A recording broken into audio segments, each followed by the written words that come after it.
Godzilla! It looks like Godzilla, but due to international copyright laws, it's not. In the couple of years leading up to the release of the 2014 American Godzilla reboot, a sizable portion of the Godzilla fan community was torn apart by a debate over whether Toho had retroactively changed the name of TriStar's version of Godzilla to simply Zilla during production of 2004's Godzilla Final Wars.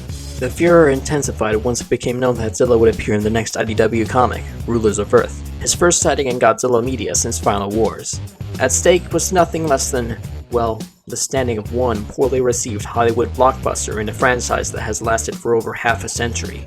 Back then, Wikizilla was on the wrong side of the debate, with a whole page called The Zilla Name Change, which attempted to explain how Toho had allegedly changed the copyrights and names of the specific 1998 Godzilla incarnation. Today, we're going to explain how the so-called Godzilla in name only really wound up with a name of his own.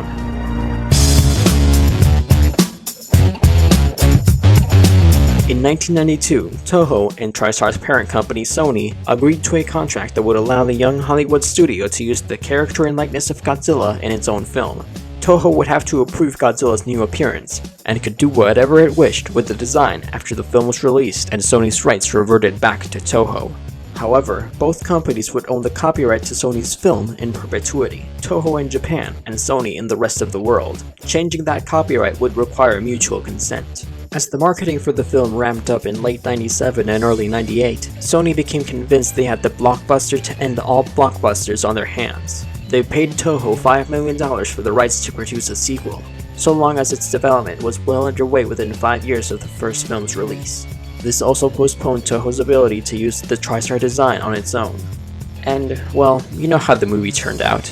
It didn't bomb, but it performed far below Sony's expectations. The studio pondered a sequel or a reboot.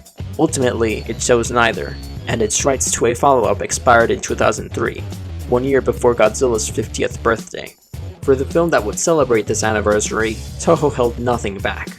14 monsters would parade across the screen, by far the most in the series' history. As director Ryuhei Kitamura was working on the roster, he asked producer Shogo Tomiyama if it was possible for TriStar's Godzilla to make an appearance. Tomiyama concluded that it was. For the sake of clarity, however, the beast would have to be renamed. In recognition of the way TriStar's depiction, quote, took the god out of Godzilla, they chose the name Zilla, and the rest is history. That quote from Tomiyama circulates among Godzilla fans to this day. The Zilla name change myth gained popularity because an abundance of fans wanted to believe that Toho hated TriStar's Godzilla as much as they did. To be sure, some of the people who worked on Toho's Godzilla films were open in their distaste of TriStar's offering. Suit actor Kenpachiro Satsuma walked out of a screening of the film at G-Fest 98. Director Shusuke Kaneko quipped that Americans seem unable to accept a creature that cannot be put down by their own arms, and so on. But Toho is a company. They primarily hate things that don't make them money. Godzilla made them plenty, and continues to through TV airings, soundtracks, and home video sales to this day. The same holds true for Sony. Neither company would benefit from the confusion of retitling the 1998 film and its monster Zilla, and its copyright remains unchanged to this day. Of course, Zilla is the TriStar Godzilla in all but name. His CG model for Final Wars was even created from a scan of a Trendmaster's Godzilla figure. But Toho has copyrighted other monsters under multiple names before. Zilla is just the latest example. Given the design's enduring unpopularity though, it may be that it will never be attached to its original name again. And this state of affairs does nothing to rewrite history. In 1998, Roland Emmerich directed a film called Godzilla. Whether the monster in that movie lived up to his legendary name is a matter of opinion. His name is not.